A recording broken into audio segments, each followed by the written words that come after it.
Isn't anybody surprised that Trump talks like a Nazi when he worships Hitler?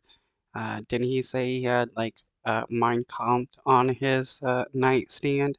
The dude is a fascist, and all he wants to see for America is for it to be outright fascist so that he can become a dictator or people like him can become dictators.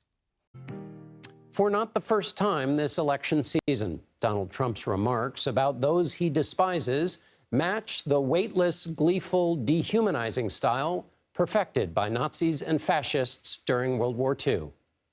When they let, I think the real number is 15, 16 million people into our country, when they do that, we got a lot of work to do. They're poisoning the blood of our country. That's what they've done. How does it how is it bad for America to have more people in the United States working, paying taxes, and making the United States better? If you notice, right-wing states, most of them rely heavily upon um, migrants for work, like Arizona and Florida. Florida is recently seeing a decline in construction work and agricultural farming because people are not working there because they don't want to be arrested. CBS News Chief Washington correspondent Major Garrett is with me now. Major, poisoning the blood of our country. You have followed Donald Trump a long time. Help me understand those comments and what they say to you. What they say to me, John, is once he said it and all the stories noted accurately and with historical weight and resonance, the comparisons to what Adolf Hitler wrote in Mein Kampf, almost the exact same verbiage. That's more than likely where he got it. He read it in Mein Kampf, thought it would sound good in this situation since it's dealing with immigration. One would think Donald Trump might pull back from that, having been scorched by that historically searing memory. He did not. He added this to remarks in New Hampshire over the weekend. And at one level, Trump advocates could say it's just a primal scream of frustration about immigration policy. It's not. You don't need to say you're frustrated with immigration policy and use this particularly loaded, historically awful, atrocious rhetoric. Yeah, poisoning the blood of the United States. That is just a way to dehumanize anybody that's trying to move into the United States, especially brown people. You don't get this kind of rhetoric when white people want to move into the United States. Point two, rather. If you add it to other things that former President Trump has said, he wants pseudo concentration camps to hold those he intends to deport. He wants to use the American military. He wants to use almost all of federal law enforcement to become marauding sentries around the nation to organize deportation. And he wants. Well, Biden wants similar. He's very anti-immigration of brown people as well, um, enacting a Trump uh, policy about asylum seekers, went to the northern border and made a deal with Trudeau about preventing migrants from entering that way. Uh, Biden is just as bad. He just seems like he's the better choice because he's a Democrat, or says he's a Democrat. He's actually a right-wing fascist as well. Once loyalists within his administration will do only what he asks them to do and nothing else. If you add all those things together, what do you get?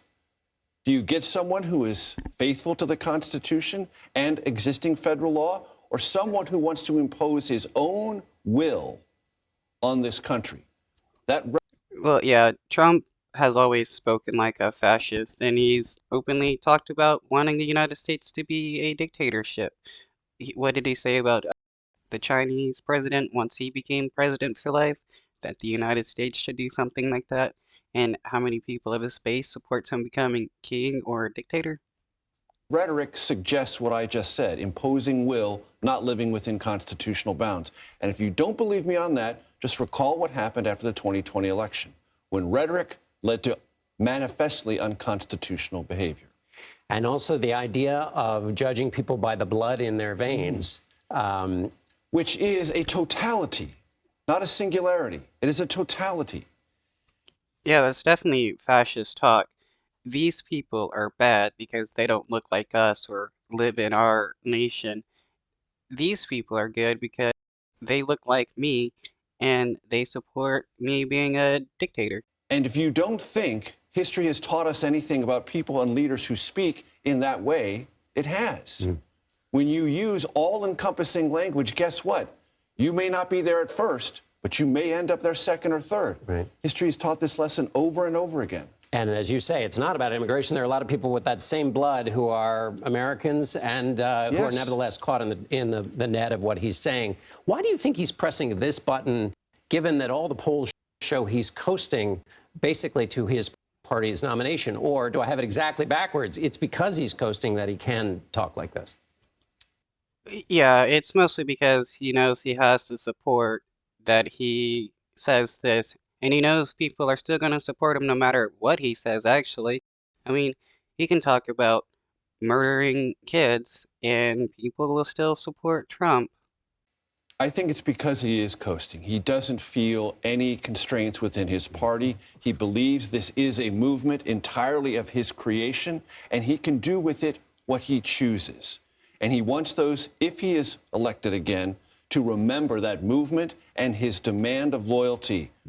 So if he becomes elected and they do serve him, they serve him ferociously and with that kind of loyalty that he's only asking for himself, not for the American experiment and not for the Constitution.